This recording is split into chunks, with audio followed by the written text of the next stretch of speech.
నీట్లో మంచి ర్యాంక్ రాని విద్యార్థులకు బెస్ట్ ఆప్షన్ సిఎస్ఈఎంఏ కోర్సులు అడ్మిషన్స్ జరుగుతున్నవి.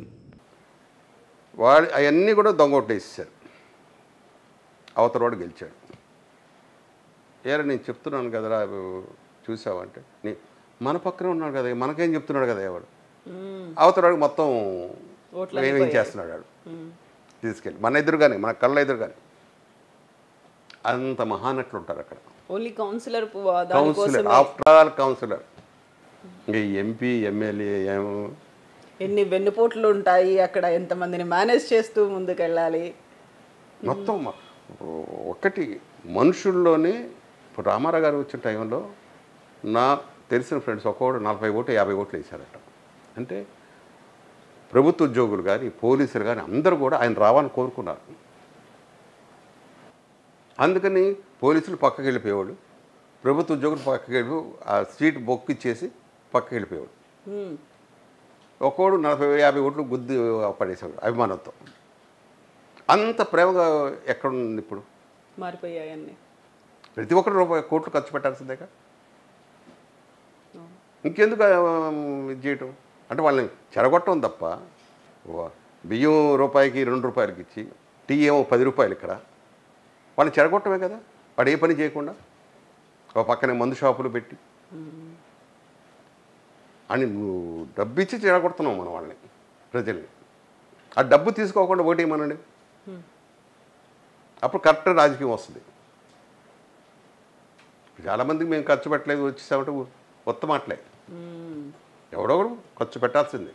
ఖర్చు పెట్టండి వాళ్ళు వినరు మాటండి. అందుకు రాజకీయాలన్నా కూడా నాకు అసలు ఓటు వేయడానికి వెళ్ళేవాడు కాదు. ఇప్పుడు వేస్తున్నారా లేదా? లేదమ్మా. అవునా? అసలు ఎప్పుడు ఓటు వేయలేదు? ఇప్పుడు ఒక్కసారి రోసీ గారి టైంలో వేశాను. హైదరాబాద్లో ఉందా మీకు? అప్పుడు హైదరాబాద్లో ఉండేది. అప్పుడు రోసీ గారి దీనికి వేశాను. అంటే ఆయన వస్తే గొప్ప పనులు జరుగుతాయని, అలాంటి వాడు వస్తే మంచి పనులు చేస్తాడని. మళ్ళీ ఆ తర్వాత ఎప్పుడూ వెళ్ళలేదు? ఇంకా వెళ్ళాను. ఓకే. దాన్ని రెన్యువల్ అయినా చేసుకున్నారా ఓటర్ ఐడిని? అది పట్టించుకో, పక్కన పడిస్తే అసలు. అవునా? ఎందుకు ఇదే మెయిన్, ఎందుకో నచ్చదు. ప్రసాద్ బాబు గారు ఫిల్మ్ ఇండస్ట్రీలోకి వచ్చిన కొత్తలో కొంచెం ఆయన గర్విష్టి అనుకున్నారు, లేకపోతే ఆయనకు కొంచెం తలపొగరు ఎక్కువ ఇలాంటివి అనుకున్నారు, అవకాశాలు కొంచెం తగ్గాయి. దీంతో పాటుగా మీకున్నటువంటి పేరు ప్రసాద్ బాబు అనేటువంటి పేరు కూడా అప్పటికే ఎల్వి ప్రసాద్ గారికి ఉంది, మీరు ఉన్నారు, నూతన్ ప్రసాద్ గారు ఉన్నారు, ఆహుతి ప్రసాద్, ఇలాంటివన్నీ బోల్డన్ని ప్రసాదులు అయితే తెలుగులో కనిపించాయి కదా. అలా కూడా ఈ పేరుతో పోయిన సినిమాలు కూడా ఉన్నాయా? పేరుతో కాగా ఫస్ట్ నాది ఒరిజినల్ పేరు బాబు ప్రసాద్ అమ్మ.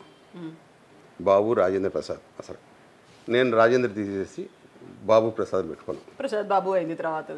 ఆ తర్వాత ఏంటంటే గీతా సినిమా వచ్చిన తర్వాత అందరూ ఒక 3-4 సినిమాలు గీతా ప్రసాద్ వేశారు. అంతేనే కదా టైంలో బాలచంద్ర గారు ఏం చేశారంటే, అది వద్దు ప్రసాద్, నేను ప్రసాద్ బాబుని పెడతాను, నీకేమైనా అభ్యంతరం?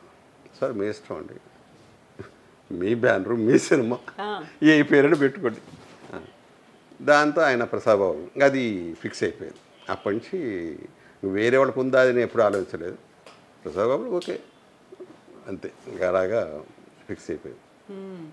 ఇంకా మనం ఇంకే పేరు మార్చుకోవాలని థాట్ కూడా రాలా. గీతా ప్రసాద్ అంటే బాగుండు అనుకున్నా, అది కూడా రాలా, ఆలోచన కూడా రాలా. బాగానే ఉంది, ఓకే. ఇప్పుడు ఎవరైనా సడన్గా తెలుగు పరిశ్రమ నుంచో సీరియల్స్, వెబ్ సిరీస్లు ఇవన్నీ వచ్చాయి కదా, టక్కున ప్రసాద్ బాబు గారు ఈ క్యారెక్టర్ మీకోసమేనండి, మీరు రావాలండి, ఒక మెసేజ్, ఒక కాల్ చేస్తే ఏం చెప్తారు? ఇప్పటికి అడుగుతున్నారమ్మా, నా పద్ధతులు, నా ఇది నచ్చితే చేస్తా.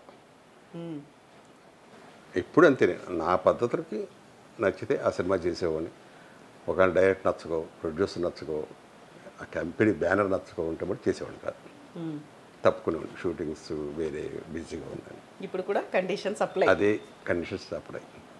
అది ఇప్పటికే సీరియల్స్ అడుగుతానన్నారు.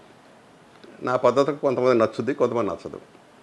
నా షరతులకి షరతులే అంట, షరతులు వర్తించును అంతే, వాటితో చెయ్యొచ్చు. అదేనమ్మా చేయొచ్చు. వాళ్ళకి నచ్చాలి, వాళ్ళకి కొన్ని ఉంటాయి, వాళ్ళ రూల్స్ వాళ్ళకి ఉంటాయి. వాళ్ళ రూల్స్ మాకు కావాలంటారు. ఒక బ్యానర్లో మా రూల్స్ ఒప్పుకోండి అన్నాడు, ఓకే. నా రూల్స్కి వాళ్ళు వచ్చారు తర్వాత. అంతే కరెక్ట్గా ఉన్నా. బట్ ఆ ఒక్కరోజే ఉంటా, రెండో రోజు చూసి చూడట్టు పోతుంటాం అంతే. ప్రసాద్ బాబు గారు అనుకున్నట్టుగా 1500 సినిమాలు, కొన్ని మీకున్నటువంటి కండిషన్స్, అక్కడ ఉన్నటువంటి సిచ్యువేషన్స్తో ఒక 500 నుంచి 1000 సినిమాలు వదులుకోవాల్సి వచ్చింది. ఎంత సంపాదించారు మీరు? 100 రూపాయలు కూడా యాక్ట్ చేసిన రోజులు ఉన్నాయి, 1,00,000 రూపాయలకి యాక్ట్ చేసిన రోజులు ఉన్నాయి. కానీ ఏం మిగల, నా తిండికి నా మెయింటెనెన్స్కి సరిపోద్ది, మొత్తం సరిపోయి. సినిమాలో ఉన్నప్పుడు నేను ఏమీ సంపాదించను. సీరియల్స్కి వెళ్ళిన తర్వాత ఇల్లు కట్టగలిగా, అంతేగాని అసలు పొరపాటున కూడా ఇల్లు అనేది లేదు. దాని మీద ఇంట్రెస్ట్ కూడా లేదు. కట్టుకుందాం చేద్దాం, అలాగ 60 ఏళ్ళు అయిపోయినాయి. ఇక మా ఆవిడ పోయిన తర్వాత చెప్పాను మీకు, మా హరి పేరున ఇలాంటిది ఆలోచన వచ్చి అప్పుడు ఇల్లు ఒకటి ఉండాలి అని అప్పుడు కట్టడం 65వ ఏట కట్టగలిగా. అంటే అప్పటికి నాకు యోగం వచ్చింది, ఇల్లు కట్టే యోగం వచ్చింది ఒక రకంగా చెప్పాలంటే. సరదాగా అనుకోకుండా అది ఒకటి నాకు కలిసి రాల, ఏది అనుకున్నా కూడా కలిసి రాల టోటల్గా. సినిమాల మీద సంపాదించాము, డబ్బు సంపాదించాను దీనికన్నా కొంతమంది అహంకారం అంటారు, కొంతమంది మూర్ఖుడు అంటారు. ఆ బిరుదులు మట్టుకు ఉన్నాయి నాకు. చాలామందికి ఆడో బండబ్బాయి కాకుండా స్టార్టింగ్లో మాత్రం ఎర్ర బుగ్గల ప్రసాద్ బాబు అని అనేవాళ్ళు. కానీ రానా అబ్బే బండవుడు పాపం, నాకేం తెలియదు. స్టిల్ ఇవాళకి ఉంది నాకు. అలా పిలిచేవాళ్ళు శివకృష్ణ అని నాకు తెలిసిన నా ఫ్రెండ్, బండబ్బాయి అంటాడు అప్పుడప్పుడు. మా మురళీమోహన్ అతను బండబ్బాయి అంటాడు. నాకు బాగా తెలిసిన వాళ్ళు కూడా బండబ్బాయి. బూరే బుగ్గల ప్రసాద్ బాబు అనేది అయితే అసలు అలా అది అప్పుడు ఉండేది. మంచి అభిమానంతో ఉన్నారు ఇప్పుడు, ప్రేమతో, చాలా ప్రేమతో ఇప్పటికి స్టిల్ ఇవాళకి కూడా.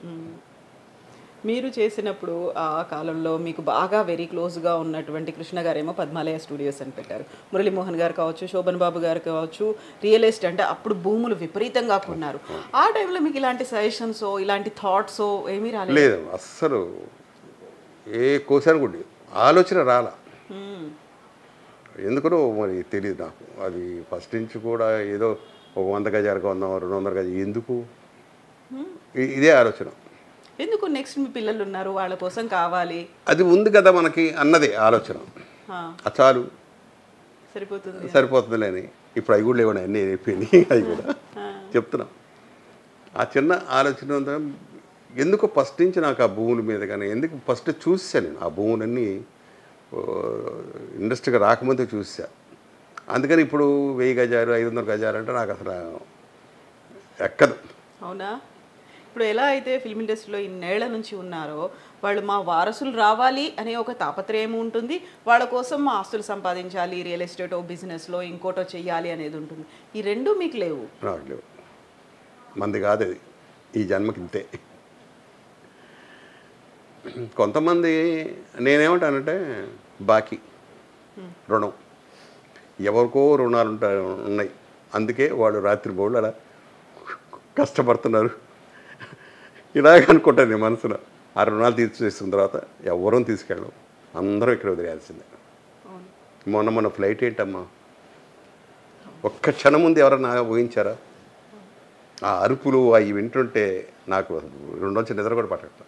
అయ్యి ఆ సౌండ్ వినిపిస్తున్నాయి. ఆడు పెట్టే మాయలో నేను పడకుండా పక్కకు వచ్చా. ఆ మాయలో పెట్టేస్తాడంతే. అక్కడే గిరిగీసుకొని ఉంటాం.